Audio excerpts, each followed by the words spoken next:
Oke, saya langsung lanjut Bang Ege. Bang Ege, seperti tadi pertanyaan sebelum kombrek ya. Jadi kemarin saya dan Bayu itu sempat dialog dengan CSIS, betul ya, Bay ya? Jadi CSIS mengatakan bahwa ada pergeseran karakter pemimpin yang diinginkan oleh pemilih muda dibandingkan dengan dua pemilu sebelumnya. Jadi karakter pemimpin mendatang itu yang diinginkan pemilih muda kalau berdasarkan survei CSIS ini adalah yang berintegritas dan lain sebagainya, tidak korupsi. Jadi bukan pada concern merakyat atau tidak merakyatnya. Jadi seberapa relevan kemudian belusukan ini digunakan sebagai metode untuk pilpres mendatang, Bang Egi? Dan CSIS juga mencatatnya ya, dan saya rasa eh, by fit ini memang ada pergeseran pola komunikasi atau bahkan ekspresi dan kemudian juga cara belusukan yang saya rasa diharapkan oleh tidak hanya pemilih muda, bahkan boleh dinyatakan seluruh pemilih, cuma belum tentu mereka menyatakan pendapatnya ya, karena ada sekian persen orang 62,9 yang merasa tidak bebas menyatakan pendapat atau semakin takut. Tapi yang mau saya garis bawahi adalah kita pernah misalnya punya Ibu Mega, memang tidak melalui pemilihan umum ya, tetapi gaya berbicaranya lebih mendekati ibu-ibu yang spontan ya, sebagai ibu bangsa.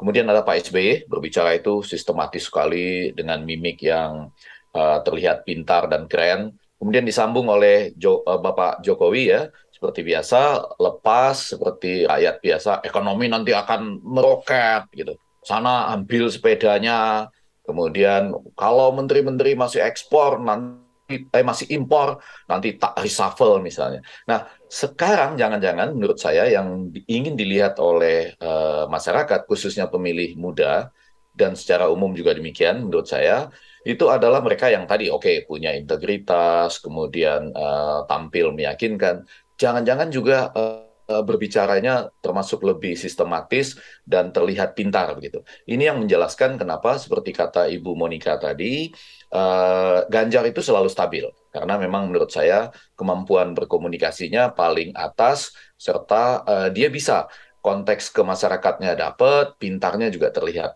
Nah, pada bagian lain kita lihat Anies juga menjadi semakin baik, tidak lagi agak kaku ya. Dulu agak kaku, memang terlihat sangat pintar mengolah kata dan dalam menyampaikannya juga sistematis begitu. Nah, tapi sekarang semakin dekat dengan rakyat dan semakin enak didengar berbicaranya gitu.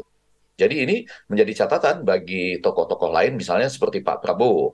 Dulu sampai sekarang stabil, tegas. Cuma jangan-jangan dia dikelompokkan sekarang dalam konteks all Jokowi's men, misalnya gitu.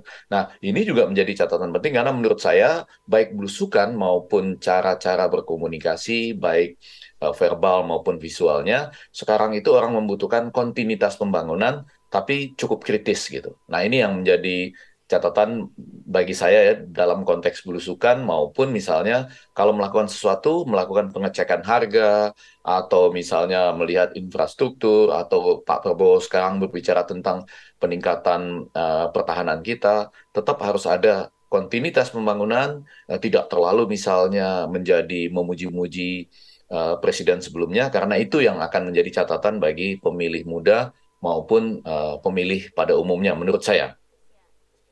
Jadi belusukan ini kalau menurut Bang Ege bukan satu-satunya variabel yang menentukan tingkat keterpilihan, tapi kemudian kalaupun belusukan dipilih sebagai metode ini ya sesuai dengan konteks atau kondisi negara. Begitu ya Bang Ege ya? Ya, khususnya tadi Fit dan Bay kan sudah pernah wawancara dengan CSIS dan saya melihat, saya setuju akan ada pergeseran pola komunikasi, gaya belusukan, visual dibandingkan era-era terdahulu. Apalagi presiden-presiden kita ini kan terpilih dua kali begitu. Jadi 10 tahun itu cukup panjang ya untuk misalnya membuat orang cenderung menjadi bosan. Apalagi dengan segala kesuksesan mengatasi COVID, kan kita tetap menyebutkan bahwa ekonomi dunia dan ekonomi Indonesia tidak terlalu baik belakangan ini. Jadi kalau misalnya kondisi resesi di dunia dan di Indonesia ini berlanjut, maka saya yakin itu akan menjadi pendorong untuk membutuhkan calon presiden dengan gaya berkomunikasi yang berbeda dengan era 10 tahun sebelumnya. Jadi kontinuitas pembangunan, tapi ada catatan-catatan kritis atau catatan-catatan yang lebih progresif. Nah, gaya Ibu Puan ini juga saya khawatirkan ya nanti dianggap persis sama dengan Pak Jokowi misalnya gitu. Saya ke Mbak Monica. Mbak, kalau tadi kita ngambil sudut pandangnya dari tokoh-tokoh yang turun ke lapangan. Nih, saya kan Mbak Monica juga pasti melihat beberapa gambar ya. Ketika tokoh turun ke lapangan kan ada crowd di situ ya Mbak ya, gitu. Nah, crowd ini sebenarnya resepsinya kayak apa sih? Apakah mereka hanya ingin bahasa sekarangnya FOMO gitu ya, deket foto kemudian selfie gitu. Apakah mereka sebenarnya menerima pesan itu tidak Mbak? Oke, jadi kalau menurut pengamatan saya, mereka yang berada di circle yang dekat dengan seseorang yang sedang belusukan ini, gitu ya, bagaimana represi mereka, gitu kan ya? Iya. Pertanyaannya adalah siapapun sekarang yang menjadi tokoh sentral, ya, mereka berusaha untuk ya tadi itu FOMO, gitu, siapapun, gitu, ya. Jadi apakah mereka menerima pesannya? Saya tidak yakin bahwa mereka menerima pesannya, tetapi bagaimana mereka akhirnya ada di dalam frame bersama dengan si orang penting tersebut, gitu, ya. Nah, terus kemudian kalau kita lihat karena topiknya tadi adalah mengenai belusukan, ini belusukan ini masih relevan nggak sih untuk nanti sampai dengan 2024, gitu ya. Intinya apapun caranya, ya belusukan atau cara-cara yang lain. Yang penting kontennya bisa nggak diformulasikan supaya ini menjadi viral. Tidak perlu dengan cara belusukan, tetapi ya sekarang dengan adanya Jokowi Effect, maka belusukan adalah satu cara untuk building rapport dengan pemerintahan yang sekarang yang sudah terbukti selama 2 tahun, gitu ya. Tetapi nanti pada saat 2024 gitu, kalau misalnya pemilihnya terbanyak adalah katakan 50% milenial ya, tetapi lihat juga milenial yang klasternya apa. Tetapi kalau kita lihat ciri-ciri milenial sekarang itu ya, mereka pengen sesuatu yang ada kebaruan. Itu Pak Ganjar dekat dengan masyarakat. Tetapi apakah mengambil hati milenial yang sesungguhnya artinya dengan kebaruan-kebaruan dan sebagainya gitu ya.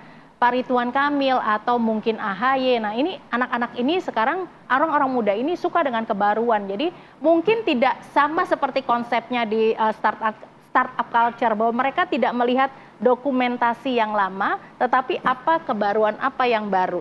Cara-cara yang lama udah nggak bisa dipakai lagi. Oke, berarti itu yang harus dipikirkan. Mungkin kita jadi konsultan berarti kalau kayak gitu ya. Nah, artinya kan karena berdasarkan survei CIS kemarin juga kan 17 sampai usia 17 sampai 39. Mungkin inilah yang akan menjadi populasi besar di Pilpres nanti 2024. Nah, tadi kenapa saya tanya soal resipien gitu, respon dari para masyarakat apakah diterima atau tidak itu kan juga akan menentukan bagaimana komunikasi yang disampaikan. Apa itu? Nah, satu lagi tokoh-tokoh itu berarti kalau misalnya pembaruan yang diharapkan adalah soal pembaruan, apakah juga harus mengubah soal satu komunikasinya, gaya berpakaiannya, cara ngomongnya gitu Mbak? Iya, karena tadi seseorang mempersepsikan seseorang itu melihat pertama dari visualnya kan. Visual ya, oke. Ya, baik cara berpakaian dan sebagainya, serta bagaimana branding mereka di sosial media, karena itu yang paling mudah. Jadi kalau tadi disampaikan bahwa bagaimana representasi orang yang berada di dalam frame bersama dengan yang sedang belusukan, cuman limited banget kan. Gitu ya, tidak menjangkau banyak, tetapi cuman kesan apa yang bisa kita dapatkan, oh orang ini lebih people pleasure, humanis dan sebagainya. Oke. Baik. Seru ya ngobrolnya seru. hari ini. Memang saya juga penasaran. Iya, belajar branding juga, baik. Tapi penasaran juga sebetulnya elektabilitas.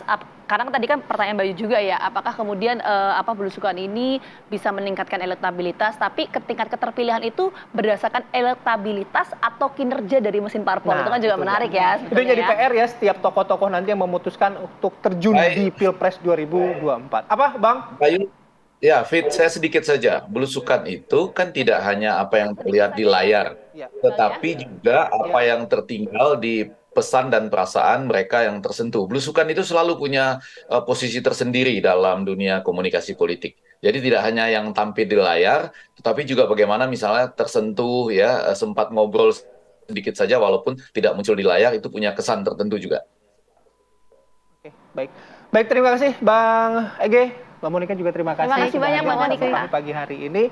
Nah, kami tinggalkan isu soal belusukan-belusukan, masih banyak waktu untuk membahas itu lebih banyak lagi. Kami jeda terlebih dahulu, nanti kami kembali dengan informasi mengenai penjualan atau jual beli bayi ya di wilayah Bogor, Jawa Barat. Sesaat lagi di Apa Kabar Indonesia Pagi.